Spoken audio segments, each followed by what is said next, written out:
Welcome everyone to another episode of Kiwi Talks.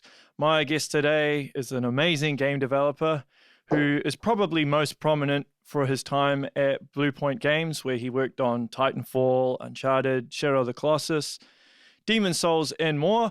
I'd like to welcome Joe Houston. How you doing? I'm doing good. Thanks for having me on. Yeah, thanks for agreeing to come on. Have you actually been to Houston, considering your surname is Houston? I lived in Texas for a while, I think like every game developer. And so Yeah, right. I've been to their airport for sure. But that's the extent of it.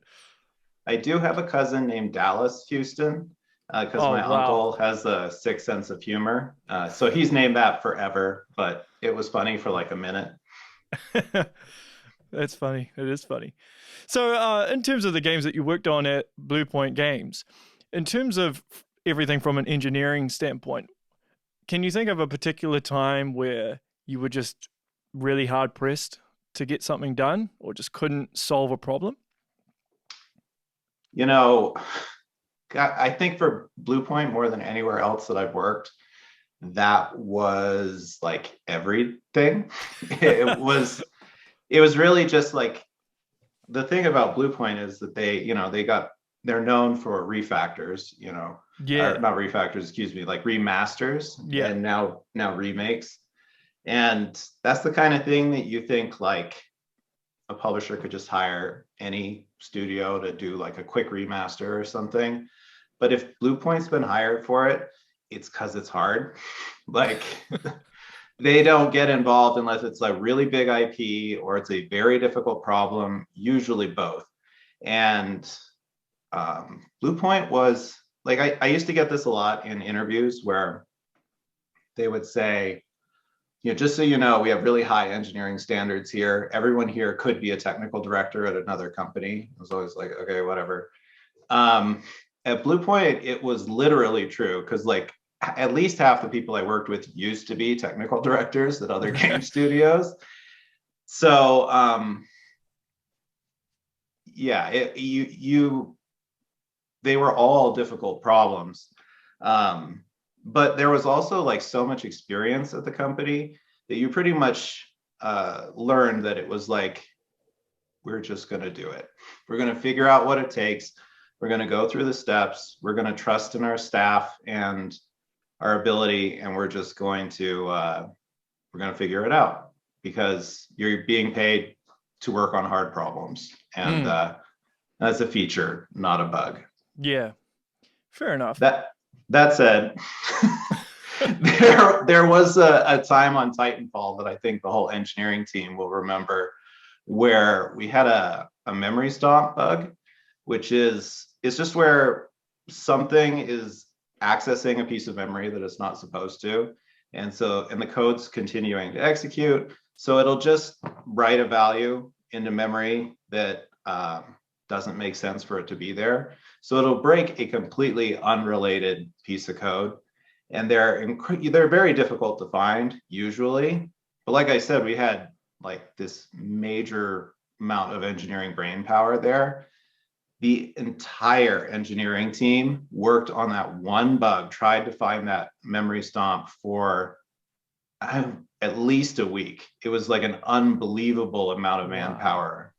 And it was one of those things where at first it was just like, please don't let it be mine. Like that was the only, because at that point it's like, you don't want to be that guy. But then after a while it was like, it's okay if it's mine. We just gotta find this thing. We need to move on. It was like a hard crash. It was reproducible, but like not every time. So that was a stressful time. Yeah.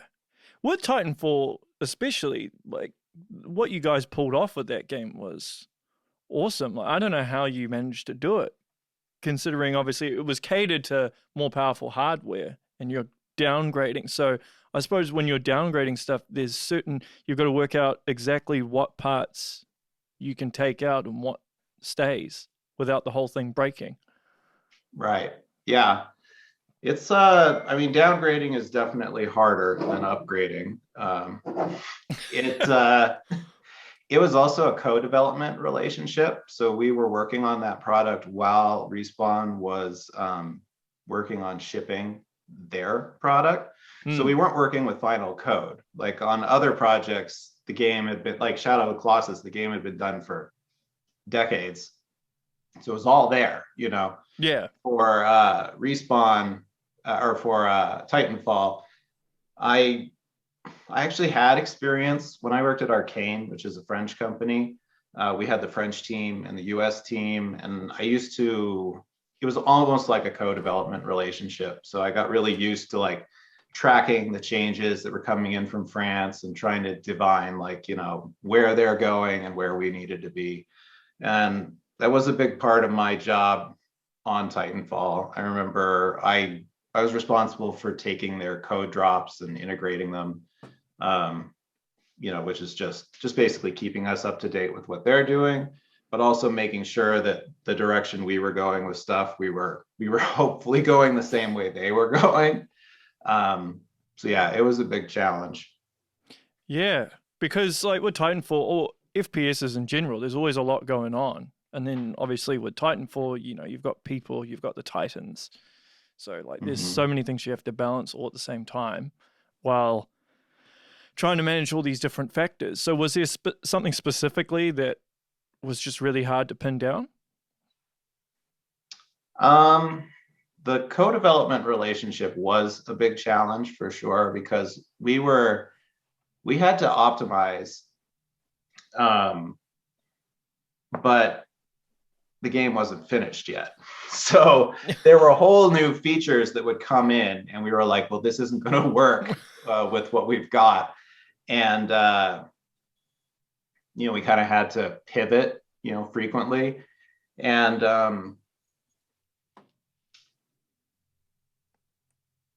would there note was, would sorry, I was going to say, would notes come in from Respawn like every week?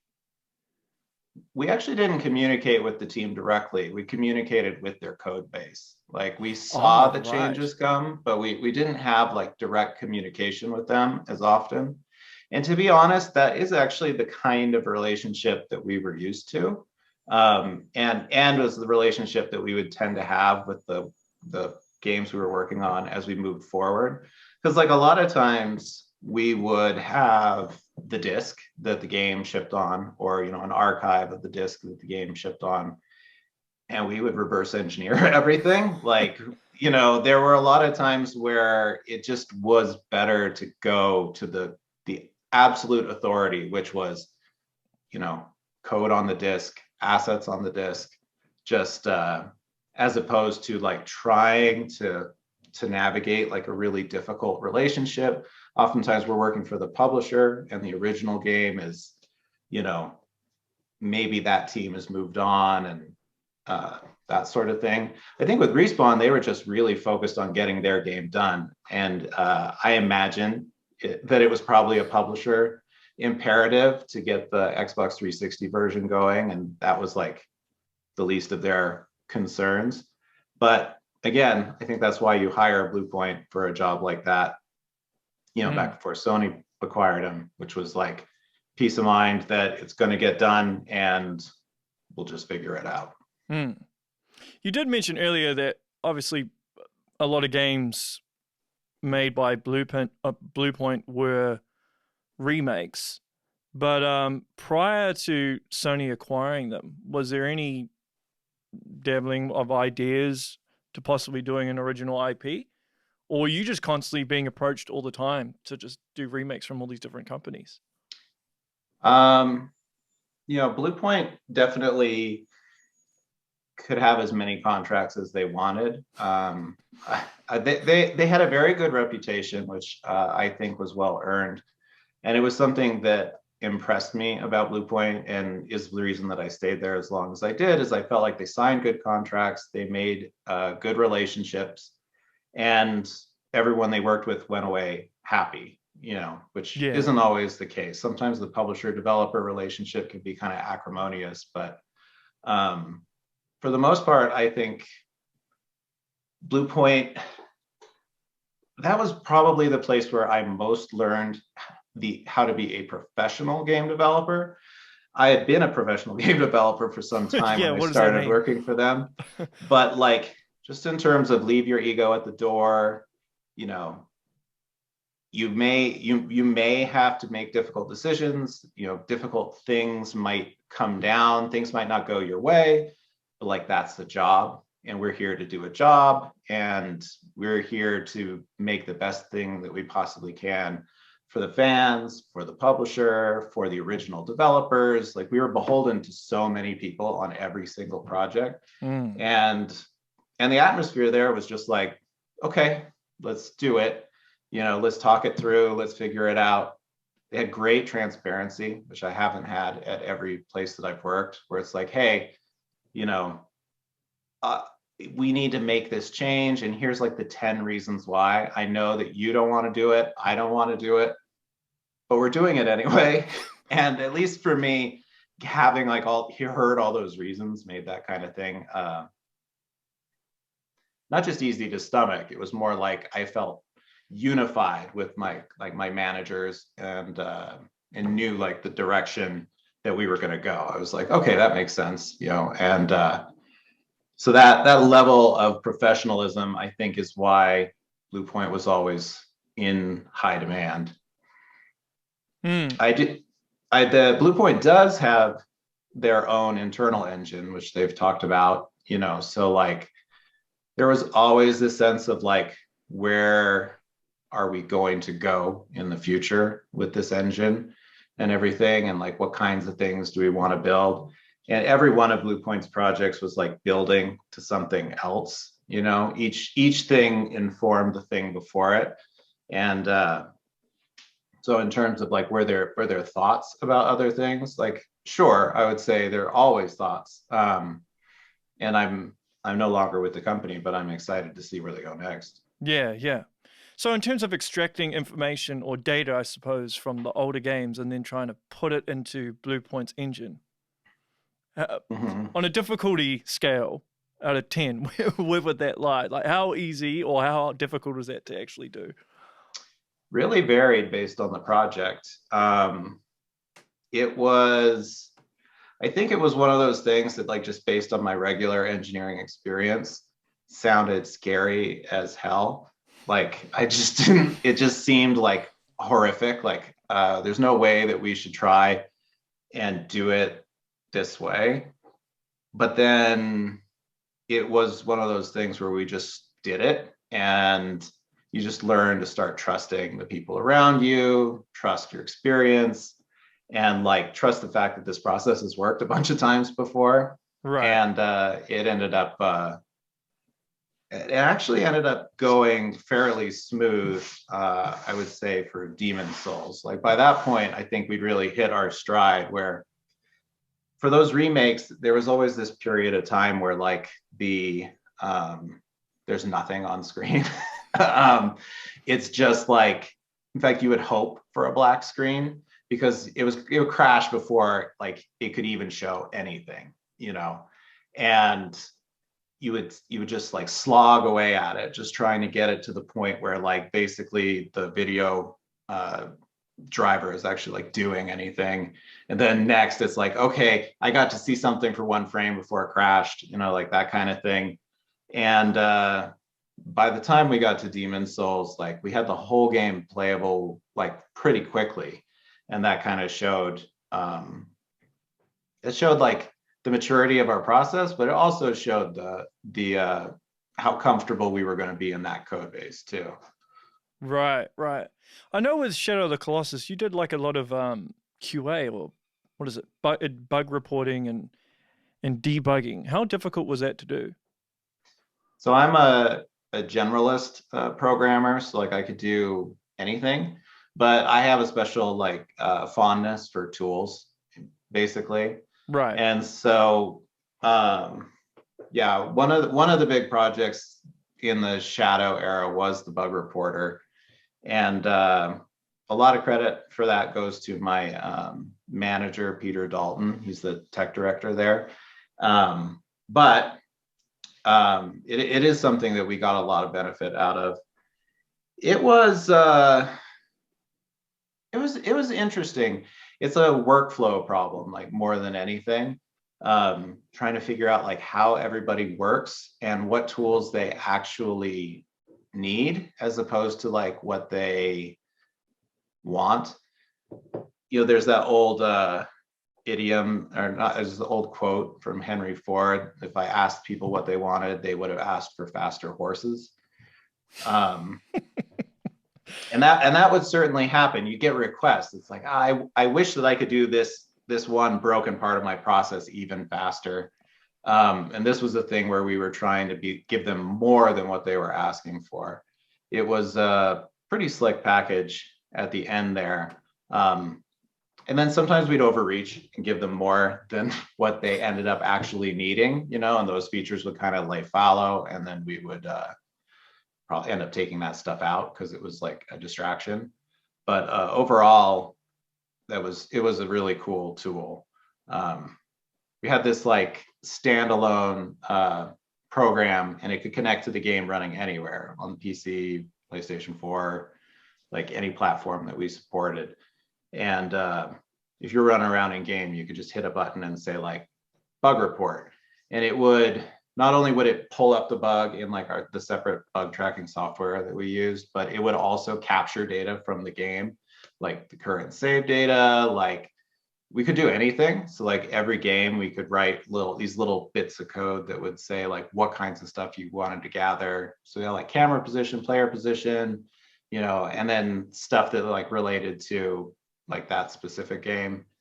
And then when you were you could pull any bug up in that same tool and just click a button, and then it would like snap the camera to that location, or it would load that save file at that location, or it made certain kinds of QA tasks super easy to verify.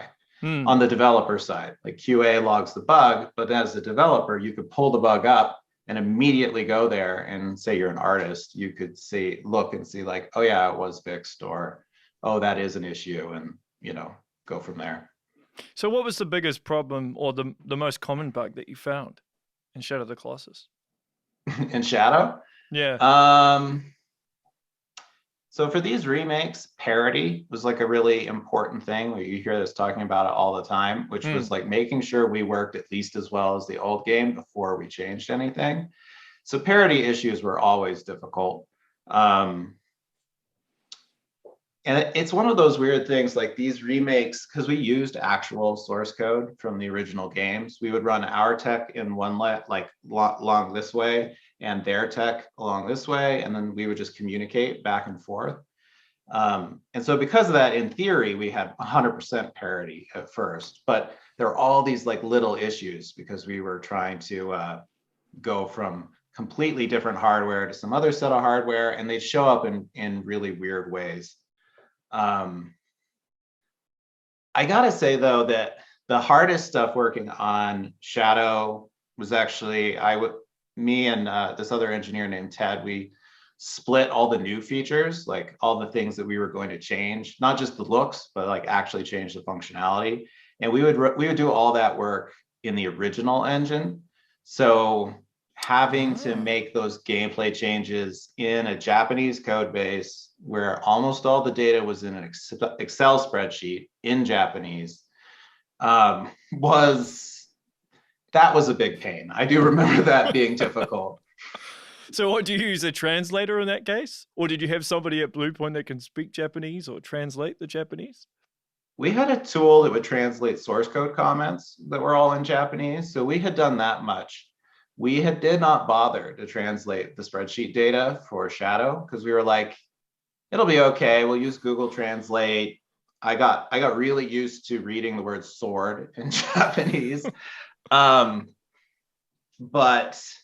I had a negative enough experience on Shadow that by the time we got to Demon Souls, I personally really pushed to translate all of the game data, which was much more difficult. But we did. That was actually my job. So like I would extract the data everywhere I found it, translate it, and repack it so that we had at least Google Translate quality translations of things. It was tricky because when you translate like a spreadsheet data that's actually imported by the game, like you have to like make everything match, because if something's like a good enough translate, and it was a thing I found too, where Google Translate would return different translations for the exact same phrase like 2 different days. Like they were updating whatever they do. So I'd run it, and all of a sudden the game data would change, and I was like, oh, the translation changed. So how much time does that actually save? So from the time you were doing it on Shadow versus the time on Demon Souls, when it become a lot more better, I suppose, in terms of the process, like how much time does it actually save? It's one of those tricky things in game development, which is like, if there's going to be a little bit of pain, just suffer through, it's going to be fine. But like, if you can make a case, that it's going to accumulate, then it's worth like the extra engineering time. So that's why we didn't translate Shadow. And it was excruciating working with that Japanese data. And it was one of those things too. And this isn't just that project, this is any game project, where it's like, the whole time you're like, I really think we should just figure out how to translate this. But you're like, oh, we're already this far. It won't be that much longer. We'll just deal with it. And then you do that for like 3 months or whatever. And then at the end of the project, you're like, I am never doing that again. And so on Demons, so I would say it's hard to say like how much harder would it have been without the Japanese, but translation. But Demon Souls had like all this conversation stuff. They had like these conversation trees, and I don't think I could have made hide. I could not have figured out that data if I had not translated it. Did you did you consider trying to learn basic Japanese at any point? When it became apparent that like you guys are going to be doing more Sony-based remakes or Japanese-based games? Yeah, I mean, I took a semester of Japanese in college, and I've done a lot of localization work. So I know, like academically, I know plenty about Japanese. Like I know the 3 alphabets, and like how kanji like work together, and like the kinds of things that you need to know to do localization. But like, there's no way that I'm going to read it at a fluency to like, or at any kind of speed. And then of course with localization, it's like I had to learn the same thing about Indonesian and Arabic. Shadow of the Colossus was the first Arabic game I had ever localized. Wow. Or first game I'd ever localized to Arabic. So that was a new experience, which I found exciting. So I think it's exciting to bring games to new audiences that haven't read it before or haven't experienced it before. Yeah, because localization it takes quite a long time just to do one language, doesn't it? So like if you're dealing with like Europe, for example, which has hundreds of languages, like how much of the duration of time does it add just to one language? It really depends. Like you do start to learn the engineering challenges of languages. There is like the content side of it, right? And that's weirdly, I think it's one of those things that like if you wanted to do an amazing job at localization, it's very challenging, like for the people doing the localization. But that decision's usually out of my hands. Like that's the publisher call. Like they go find the people to do the localization. Yeah. But how we present the data to the localizers, like I'm pretty passionate about that, just like because I'm passionate about tools, but also like if you're playing a game in another language that I've worked on, I want it to be as much like the game we made as possible, and I want like your culture and your expectations to be taken seriously. So like for Arabic, for example, like that was a big deal because Arabic is a right to left reading language instead of left to right. And that at first it's like, okay, well, we just flip everything, right? But like culturally, because of the way we read, we evaluate everything from left to right and top to bottom.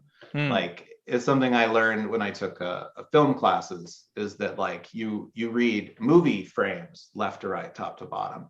And if you are born in another country where that's not the norm, you don't. You read the like someone who is fluent in Arabic first, you know, they might evaluate the world right to left instead of left to right. Right. And I think I was evaluating Shadow of the Tomb Raider or something at the time, which is, there weren't a lot of games that had Arabic, but they did, and they had definitely taken the more cost-effective approach, just like, you know, it's the same layout, but we're just going to flip, you know, the alignment everywhere we can, and everywhere it's hard, we won't.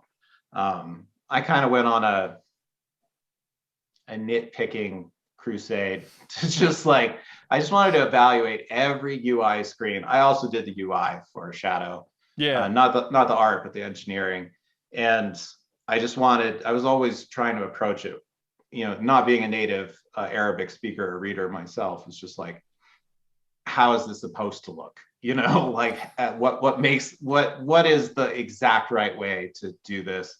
There was even a period of time where I flipped the whole intro screen to be so that the text could be exactly on the right and framed the way an Arabic reader might expect it. Peter made me undo that because it would have required the entire opening intro to be mirrored, and he was like, forget it. But so I compromised there, but in general, I was like, you know, I wanted to do a good job. Yeah, well, with something like Shadow of the Colossus, which is a near perfect game anyway when it was released, like how do you decide what to improve on, right? I mean, the only thing I could think you could possibly change is like maybe the camera. And I know you modernized the control scheme a little bit. A little bit. Yeah. So a mantra that you would hear inside the walls at Bluepoint a lot, because I would say Bluepoint is fairly conservative, or has been fairly conservative when it comes to gameplay changes. It's like, yeah, there is this sense that like the original game was good. Like, you know, I think everything we worked on was like a super important game to a lot of people. But what we wanted to do was to make the game that you remember playing. Because if you go back and play those original games, they are not like how you remember. They evoke a certain feeling because of the technology at the time, because of who you were at the time. You would have this experience, right? And that's what you remember about the game. You go back, you don't remember in Shadow, the draw distance was like this far away, you know, with like all this fog. You probably don't remember the control scheme being contrary to every like convention that games take nowadays. You don't remember that it ran at like 10 to 15 frames per second a lot of the time, you know? So like our original thing is like, okay, what do people say about it? And it's like, let's make sure we make that, you know? right. I have another little anecdote there where I used to work for Arcane. I worked on the original Dishonored, Yeah. and that was part of that was an original IP. So like everything was on the table, you know. It's like we were going to build the game however we wanted it. And Raph Colantonio and Harvey Smith, who are the co-creative directors, they loved Thief. They had this like huge connection with Thief, and Thief was a big touchstone for the early days of Dishonored, especially. And they told me I wrote the much of the player movement package, like the way that the player moves and interacts. And they told me that they liked how in Thief, you know, everything was snappy and responsive, but also there was this smoothness to everything. Everything was perfectly smooth, had this ease in and out, but also like responded instantly, which is like, by the way, two totally contradictory things. So they were like, so just do it like Thief. And so I did a bunch of stuff, and they kept saying like, no, it's got to be like Thief. So I finally got the original Thief and Thief 2, and like I installed them, I played them, and none of that shit was in that game. Like it was how they remembered the game being. And the thing is, I didn't make it invalid feedback. Like I totally got what they were saying, but it was funny because I was like, I'm finally going to figure out how to do this. And I played it. I'm like, it's not in here. So I just got to figure it out. So did you tell them though? Would you be like, hey, I just played it. This I is did. I not did like tell. how you remembered. I did tell them, and they were like, "Oh, okay. Well, we want it anyway." So, So when you worked on the Uncharted collection, because it mhm. was three games, Yeah. and obviously at the time they were modern anyway, because Hmm. those would have been small little things that you were just updating for the most part, except mainly there was a bit more of an update on Uncharted 1, if I remember correctly. Yeah. So for gameplay, we modified Uncharted One quite a bit, and actually, Yeah, that I did that. nice. Um, Kynan Pearson was creative director at the time, so he and I worked on that a lot. There was some modernization. It was challenging because we didn't have a Naughty Dog's full tool set. We had it, but it was so old and we had so many requirements that we made a judgment call not to use it. So I had to do a lot of those gameplay improvements like right down at the metal, like without tools. Um, but we figured it out. It was like, as I recall, it was like auto-equip grenades, like, so you could throw a grenade with a grenade button and then switch back to your original weapon, whereas you had to switch to the grenade weapon and push the button before, and it wasn't great. And we rebalanced the game for difficulty because I remember it was way out of line with the other games. And there were a lot of like bullet sponges in that game, just like guys who you had to shoot like a million times in the head. And it just was like a really different game, like very different pacing. So that was a good amount of work. There was a lot like, so I remember for Uncharted, just getting those games to run on the PS4 was a really big deal. Um, because Naughty Dog, they're super hardcore engineers, and they've been first party for a long time, and that's kind of their job, is to deliver crazy cool experiences that only work on Sony's hardware or show Sony's hardware to its utmost ability. Right. So the original games were very tuned to the PlayStation 3 and the SPUs, and the PlayStation 4 is a pivot in the other direction. It doesn't have SPUs, generalized processors again. Hmm. And yeah, just getting the thing to run was a really huge job. I do know that I heard a rumor anyway that Naughty Dog felt like only they could do that. Like only they could bring their game across those hardware platforms. So it was nice that we did So, achieve that goal so it too. was good to flex and be like, yes, Well, we can do it as well. it's good to meet the expectations that Sony had for that project at least. Yeah, yeah. So doing that was a big deal.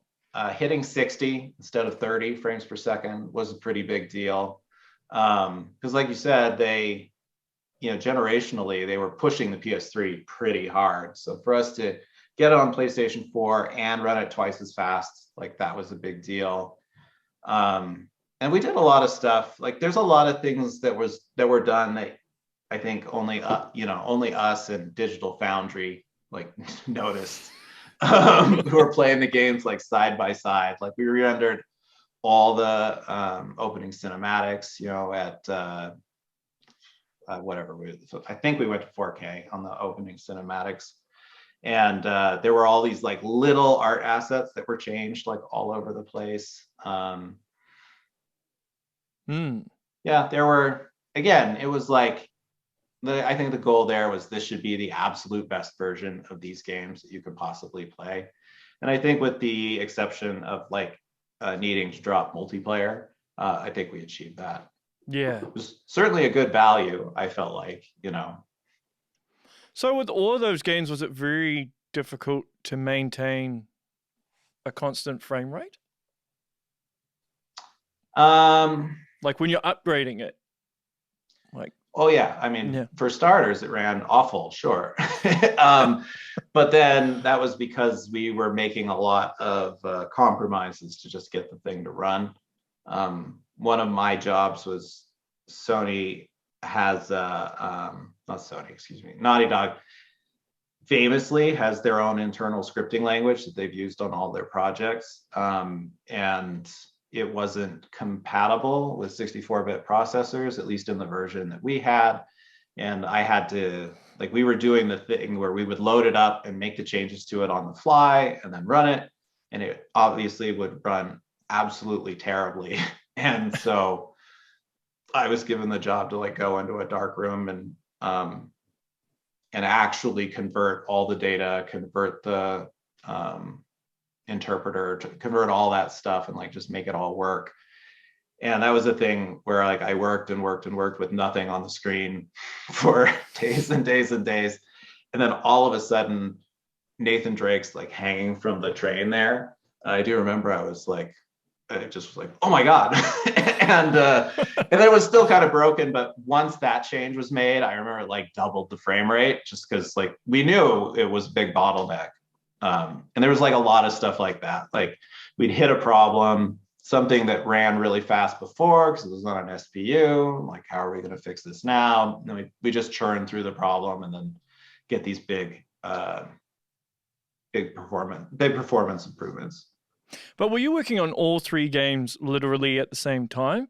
Like, even though Yes. it came out as one package, so you wouldn't just work on one and then move to two and then three. So you're actually working across all three at Yeah, the same time. we had deliverables for all three games at once, I think. They were staggered, as I recall. Um, it was, I think for necessity, sometimes we put like all the resources on one game, but we definitely shipped all three at the same time. Like we were doing QA on Uncharted 1, 2, and 3, like as we went up to gold, which Right. was a big lift for the QA department, by the way. Like our QA department did a lot of really important work, and I don't think QA ever gets as much love as they deserve. And they were super important to Bluepoint's success. Remember I talked about like parity checks, like check the old game, check the new game. So they were playing 3 games and they were playing the PlayStation 3 version of those games and the PlayStation 4 version of those games that we just made and like checking them. And it was an Wow. enormous amount of work. So from a scripting standpoint, when you're moving everything to the PS4 version, would it get easier? So say like the scripting moving Uncharted 3 to PS4 was a lot easier than moving 1 to 4. As I recall, we picked 2 to start with. It was like I Ah, think it was arguably the most successful or most well known of the games. I guess it's considered the best one of the 3. right. Yeah. I don't think we were thinking about it in that terms, but more just like this is like this is probably where the demo will be. This will be, like this is the one. The Yeah. chain trace sequence, all that stuff, super iconic. And it was a midpoint between Uncharted 1 and 3. Makes sense. And I would say definitely the work we did on each game informed the work on the other games, but they definitely all had their own things. And it was a trick too, like how much do we save and reuse between these games, and how much do we just like keep them in their own little sandbox, because they definitely weren't compatible with each other. Like you could see the evolution of the tech as you went through it. But it was one of those interesting things that they all had to run on the same version of our code base, but like their code base, like how much of that are we refactoring basically? And every time we change something, we introduce the possibility that we made the game different. And I think Bluepoint always prided itself on being 100% like if we changed something, it was because we meant to do it, you know. And we found a lot of bugs in the original code base that we verified were there in PlayStation 3. And sometimes there would be debates about whether we would fix those bugs or not. Just because we didn't want to, we wanted to make the experience better, but there was always a risk that by fixing a bug, we'll change the game in some way, you know. Mm. So from a personal standpoint, do you prefer working on original IP or doing remakes? And I suppose what's easier? Like, because I think some people think that making a remake of an old game would be easier than doing an original IP, but in some ways I would think it would be more difficult because you've got to live up to the expectations of the original.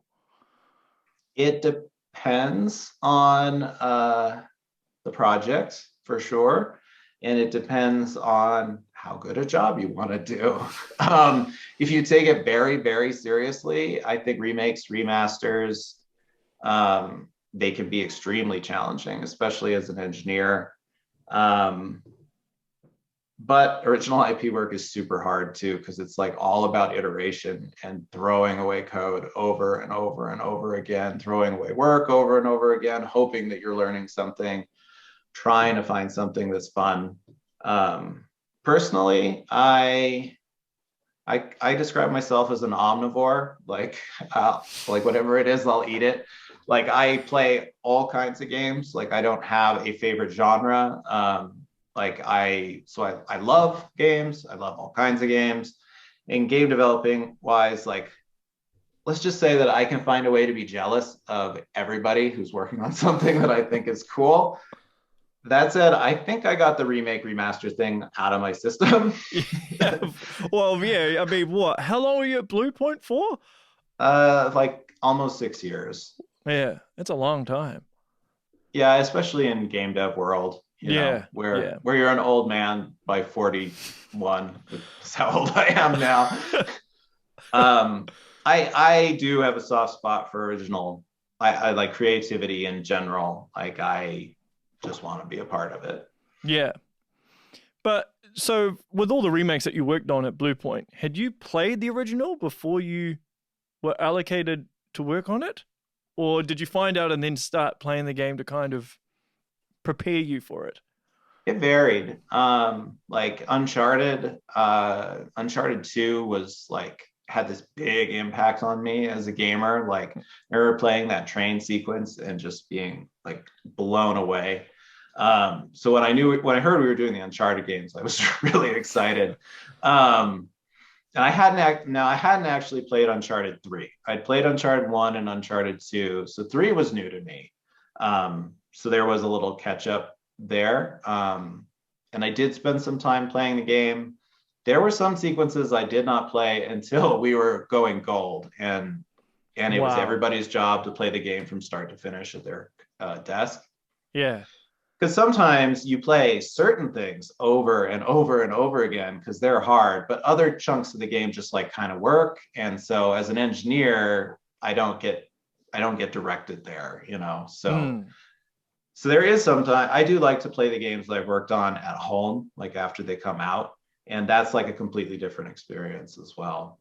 At the risk of admitting something that will infuriate people, I had not played Shadow of the Colossus when I started working on it.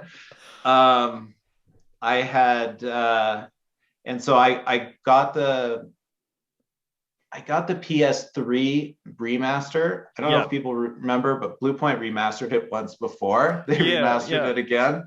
So I tried to play the PS3 version of Shadow, and I did find the control scheme extremely frustrating.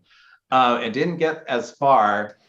And then I started playing the game as soon as we changed the controls, and I loved it. I thought the game was great. That's hilarious. just 100% honesty there. I do really appreciate the game, and I got a ton of history from it. Just from studying it, like we had access to a lot of old like their old E3 reveal when I think I don't know if it was I think it was officially called Nico at one point, which is a Japanese pun because it's Eco, you know, was his first game. Yeah. And then Nico, Ni is 2 in Japanese. So Nico is like Eco 2. So there's this old, I don't think it's an E3 video, I forget what, but like these guys with the big horns like Eco had riding horses and like fighting a big colossus. Like, so there's this is all public knowledge. I'm not going to get in trouble, I don't think. But you just see it's something that I don't know if people talk about a lot, but like just the archaeology in like writing code, especially in old code bases, like you can see all the little decisions they've made and all the things they've abandoned, things that are in there part way, but like commented out. Japanese code bases have it, especially because they value,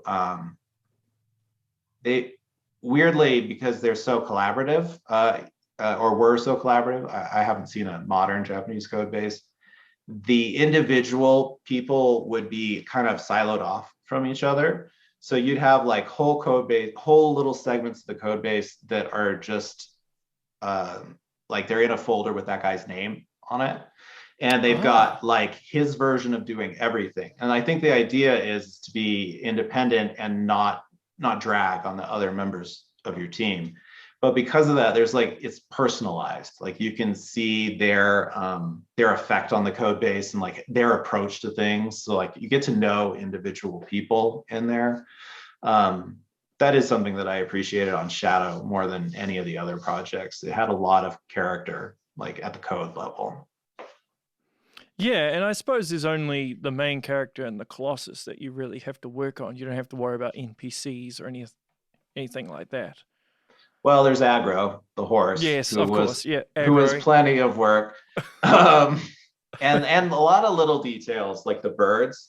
Like the birds are really important, like there's a bird, like in the altar, there's a bird for every one of the colossi that you've defeated. Like there are all these little details like all through the game, and you have to get them all right, or you're definitely going to make somebody upset.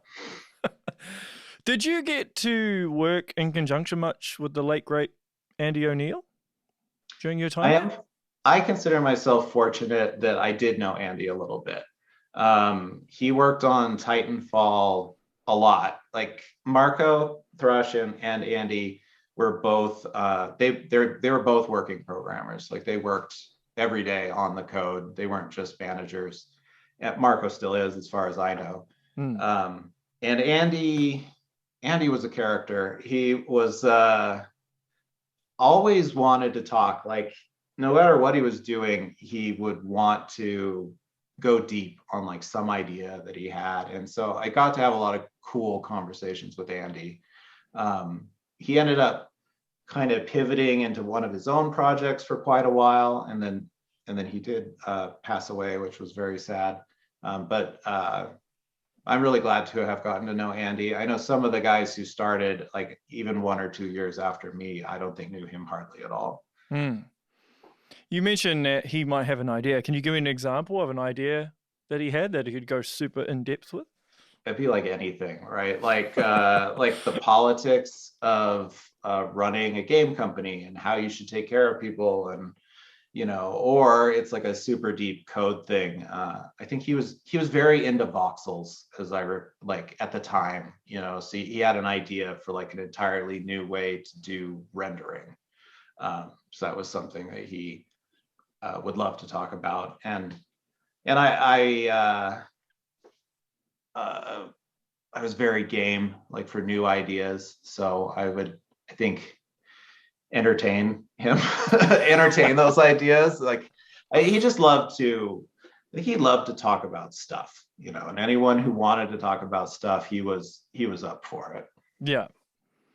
Now I've read, and I'm always skeptical when I read stuff online, but I've read that the motto of Bluepoint Games was work smarter, not harder. Is that true? Or somewhat true? I never heard that, but I would say that is true. Sure. We also worked really hard. Oh yeah, I'm not saying you guys didn't work hard, but work smart, basically, is what that analogy means. Yeah. Not just working hard without being smart about it. Bluepoint was the first studio I worked at too, where like, because of that professionalism, and not that I didn't crunch for Bluepoint, that happened, but like as we moved on, it became more and more a sense of like, we're not going to crunch on the engineering team. We're going to figure out like what we need to do, and we're going to plan, and always a sense of like, if something didn't work out, like why, and how can we prevent that next time. And definitely I work for Discord now, making games for Discord, and have a little bit more of a leadership role on the game side of things there. And that's something that I've continued to evolve, which is just like no crunch, like better planning. Yeah. Well, that seems like the industry has a big problem with that in terms of crunch. But I've Oh, always had sure. that. Yeah, but like Marco, like say, how you have people at the management level that are quite disconnected from the people in the trenches. But like say Marco, for example, he's still very Yeah. much a part of that world, and he came up from that world, so he probably has a better understanding of it. So that affects or works in with the culture, I suppose, to make sure Yeah, that there's more of I the think that's transparency you were talking about. yeah, I think that's totally true. Like Bluepoint was a very good company to be an engineer at, because all the founding members were engineers, and not past tense, like they were engineers now. And so anything that would make your job easier or better as an engineer was not a thing you had to like argue about or figure out. Like if you said, oh, I need to refactor this, they would be like, okay, um, everybody got giant monitors, which is sometimes you had to justify every expense, but like they just gave it to you because they're like, yeah, you need a big monitor. It's like, awesome. What do you define as a big monitor? Like how big are we talking? Dual 32-inch Oh yeah. monitors, I think. Okay. So when you first joined Bluepoint, was it a bit of a culture shock in a good way then, as a result? Um, both good and some not as good, because I did an indie thing for a while, and it was extremely stressful, and Bluepoint was super stable, and everyone was very professional. Everyone was older. Almost everybody had kids. Like that was a huge change, and that was a relief. Like I was a new father at the time. My daughter has special needs and had like a traumatic birth, which is one reason why my indie thing was so complicated and difficult. So that was a good place to like catch my breath. At the same time, I was used to like work being like kind of rough in terms of like a lot of like heated arguments and late hours and whatever, but also like all my best friends like work with me, and we do like just board games at lunch, and we talk about games constantly, and we do everything together. And there, because of that professionalism, it was just kind of like, no, we're here to work. It was like deadly quiet like all the time in the engineering pit, and that was an adjustment for me for sure. I ended up getting to be friends with Kynan, the creative director, and their little room of like designers was a little more fun vibe. So I got to visit them sometimes, and that all evened out. But definitely it was a change. I think there's some give and take with those things. Yeah. Final question before I wrap up, but I know you're a bit of an illustrator as well, right? You're a bit of an artist. Very little bit. Very well. Well, you can draw, obviously. I'm working on it. I would like to draw. So, you didn't do any drawing, or you didn't comment to any, or take in anything from the artists at Bluepoint while you were there? I love artists. I love game developers just in general. Yeah. I like to hang with everybody. Like I said, think of myself as an omnivore. When I first broke into the game industry, I had just been making stuff on my own and like trying to turn it into a game. And I turned up and I'd made 3D models, and I'd made textures, and I'd done my own animation, and I'd written a game engine for it and an editor. And then I'm also a writer, so I had all these writing samples, and I wrote a game design document, and I was like, here, you want to hire me? And they're like, what are you? and they said, "How about you code?" Because that was something they needed, and that's how I became a computer programmer. Really? That's how it happened? That's hilarious. That's how it happened. I just wanted to make games, and it's still true. I think I've been an engineer for 16 or 17 years now, like almost exclusively, like professionally. Yeah. It's definitely the thing I'm the best at. But I love seeing everything that everybody's working on, and every now and then I get a chance to like get in there and flex those other skills still, like working at Discord. We don't need a full-time writer, but every now and then we need writing tasks, and so I like you volunteer. Yeah, we got these yeah. Yeah, we got these loading tips like in some of the games, like while you're starting up, and I put placeholder ones in there that were cool. all just like jokes, and everyone's like, "Oh, this is totally this is like Discord's voice," because they're kind of jokey anyway. So then they asked me to write a bunch of jokes for the loading screen. So all the joke loading tips for 3 or 4 of our games I wrote. So that was fun. Oh, that's cool. I didn't know that. Yeah. Another thing to add to the CV. I guess, yeah. If you need loading tips, I'm your guy. It all starts there. I'm sure it'll lead to something else. Right. But cool. Well, hey, I appreciate you taking the time out and doing this. I know it's like right after work for you, so thank you. I know it must be a full-on day for you, so it's fun to talk. It's fun to talk about games and remember all those old projects. Yeah. So if anyone wants to keep up to date with what you're doing, where's the best place for them to follow you? I am only on Twitter. Nice. One place is best. That's where I am. Yeah. Any angry rants or anything? I think I'm Panda Mittens on Twitter. Panda Mittens? Really? Panda Mittens. Okay. All right. I don't know why either. Well, I appreciate it for everything you've done in the industry. And I'm sure you'll just keep going from strength to strength. Hope so. And, yep. And maybe you'll be that amazing illustrator that you want to be one day. Sure. That'd be fun. Yeah. Cool. All right. Well, that is the show, everyone. Make sure you share, like, and subscribe. And until next time, stay safe.